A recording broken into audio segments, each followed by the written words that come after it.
Hello, what is up? Commando here. Welcome to WWE No Mercy 2017 predictions. And I said I wasn't going to continue after last time, but some people said they wanted to see me keep at it, so I was like, well, I suppose I will for now. We'll see what happens. So let's get to it. The first match was just announced yesterday, so there's no build or anything to it. There's Apollo Crews versus Elias on the pre-show. I like what they're doing with Elias, apart from shortening his name for no reason. It's weird because like he didn't do much in NXT, but they're doing like good stuff with him on the main roster. They still need to sort out the volume levels. I think they're almost there. They just need to raise his voice a bit so we can hear him a bit better when he's playing guitar. Apart from that, I think they're doing some good stuff with him. Apollo Crews, they haven't really done much with him. But the best thing with him is the titles worldwide off of TV, because it isn't scripted by Vince. That's when it's at its best. All those backstage fallout things and stuff, that they're really funny, but then they don't really do much with them on TV. Or if they do, scripted word for word, which ruins it. So yeah, for this I'm gonna go with Elias, but I could see it going either way. I just wish the mid card would mean something more. Like they're vying for the Intercontinental title, like mention it and stuff in feuds, but they never do. Kind of devalues the title in my opinion. Like a them and like a Finn Bray, they should be mentioning it and stuff like that, but they never do. So I'm gonna go with Elias. Moving on, we have Brock Lesnar versus Braun Strowman for the Universal title. Both this has been good, but I don't think this pay-per-view should have happened now. It should have happened last week, because nothing happened this week really that made the pay-per-view any more meaningful. Apart from a couple of the lower card matches, nothing happened in Brock's feud or the Cena feud, and well, Finn and Bray is just the same old shit every week, so who cares about that. So yeah, I think this pay-per-view should have happened last week instead of now, because then we've got 2 weeks, then it's Hell in a Cell. But that's a whole other story, because the build to that is, well, shit outside of one match. So we have Brock versus Braun. I love the build to it. I think it's been great. Apart from this week, it was just a kind of a little interview thing between the two. At least it wasn't the boring pull apart brawl thing that we get all the time. But this should have ended. The pay-per-view should have been last week. So I'm buying Braun. I love Braun. I think he's awesome. I think they're doing a great job with him. So I'm pulling for Braun to win the Universal title. They still would do that whole Reigns beating Lesnar at WrestleMania. Well, Lesnar could win the title back, later. He doesn't need to hold it. Have Braun win, keep it for a few months. You could have Lesnar get it back later on. So yeah, I'm pulling for Braun. I love him. He's awesome. The match with Big Show was amazing with the steel cage when he slammed him through it. That was awesome. I really like what they're doing with him. Moving on, we have John Cena versus Roman Reigns. The feud, the build to this has been actually really good. This week wasn't really good because it was just like a promo for Reigns. It was alright, and people say, oh, Cena destroyed Reigns. Yeah, he did, but Reigns had some good stuff to say back as well.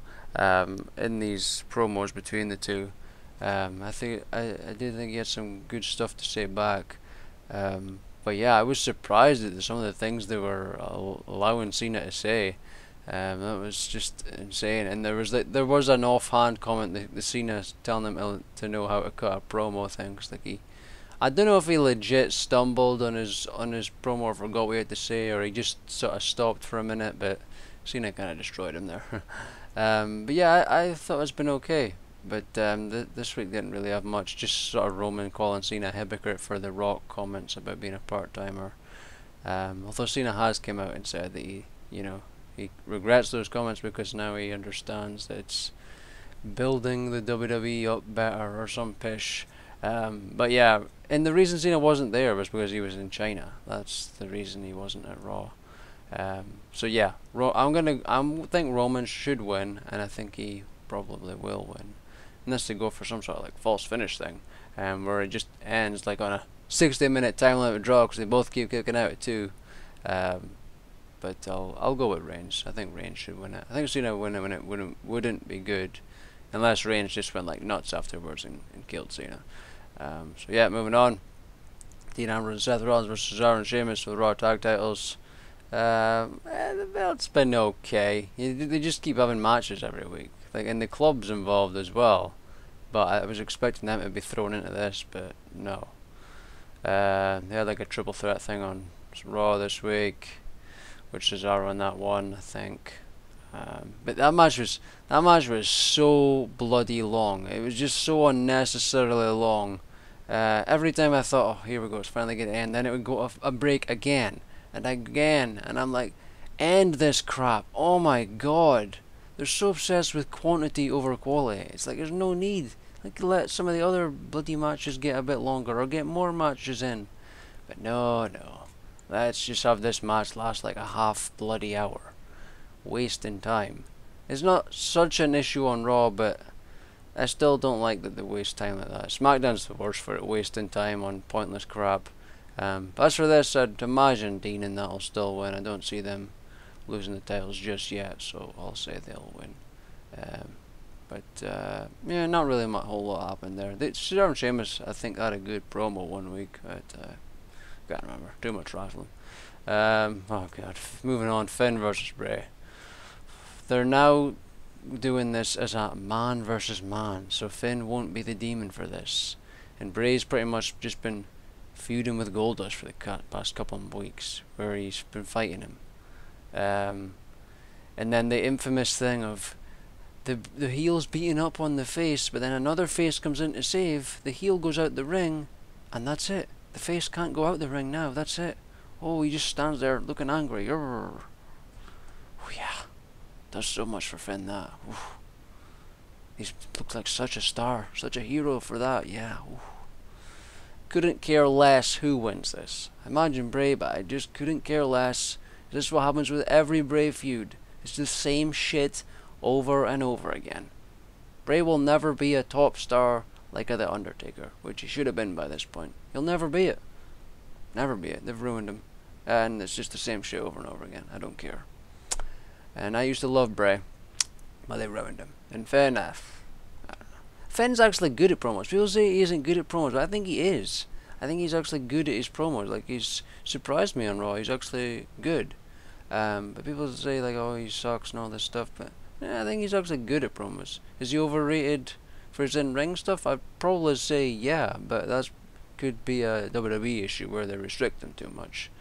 Yeah, so I don't really care. I'll go Bray, but I don't care.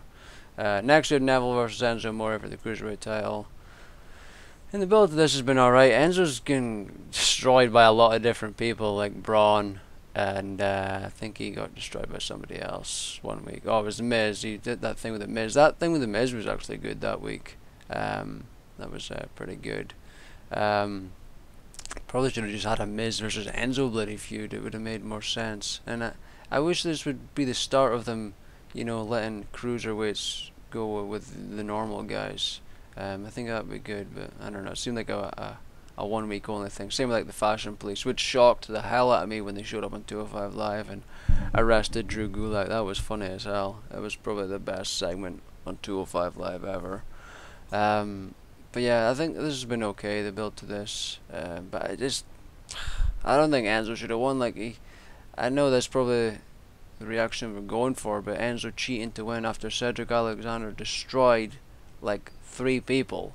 He beat everybody in that match, and then Enzo comes in and rolls up the tights and wins. I was like, ugh. Doing Cedric Alexander dirty again. The guy's awesome. You never really get to see it though. So yeah, I would like Neville to win, but I don't know. I could see them going with Enzo winning, which I think would be bad. Well, I don't know. He seems to be really hated for legit backstage, so I don't know why they would give him the Cruiserweight title. I don't know. I'll go Neville, but I'm not expecting good things out of this. Especially if Enzo wins. I don't think that'd be good. Now moving on, we have Alexa Bliss versus Sasha Banks versus Bayley versus Nia Jax versus Emma in a fatal 5-way for the Raw Women's title. Now usually this kind of matches are good, but this is just what they seem to do all the time now, is just throw everybody in there. At first, when it was just Emma and Nia and then Sasha Alexa, I was like, okay, this is good. Surprised that Emma won. I was actually really happy that she won. It was a sack of shit match because I remember being bored up my fucking skull, so it was just rest holds the entire time. Oh yeah, so empowering for women, woohoo, as they always look to go on about. And I thought the next week, oh, Emma versus Sasha Banks, oh, this would be a good chance for Emma to win and make her seem like a legitimate threat for this title. Nope. Sasha wins. I was like, huh. Well, totally ruined that then. That was a waste of time. And then Bayley bloody shows up this week and bloody they beat up bloody Nia Jax or something, and then beat up Alexa Bliss, and then she gets added in, because, you know, quantity over quality. Yeah. So yeah, that's about it for the whole feud thing. I'm not against the whole like fatal 4-way or triple threat or what have you, because I think it's better than another singles match, because singles matches get boring because they just do the same one for bloody months on end, like Alexa Sasha, Alexa Bayley. You know, that's boring to me. But I thought they were going to do something better with Emma, and they didn't even use her. They didn't even use her this week, and she was there. She was actually there, but they just made up some bullshit. Oh, she stayed in Australia. She was actually there at the show. She's just probably there to bloody take the pin in this match. That's what a lot of people were saying, and I wouldn't be surprised. As for who'll win, I'll just go Alexa. I'd kind of like to see Nia finally win. I think Nia should have won a while ago and been dominant, and then you could have had Asuka come in and destroy her. But don't know. And finally, we have The Miz versus Jason Jordan for the Intercontinental title. This was the other thing that only ever changed this week, was they actually decided to do something for the Intercontinental title, and Jason Jordan won a 6-pack challenge thing to get into it. I like Jason Jordan. I do. I like the storyline. They're not doing enough with it, in my opinion. There should be a bigger deal about this whole Kurt Angle's son thing. There should be funny backstage segments and what have you. They haven't done anything. They're just like, oh, Kurt Angle's son, Jason Jordan, lost to John Cena. Oh, Kurt Angle's son, blah blah blah blah blah. They just keep mentioning that he's son. How about doing something funny and unique with it?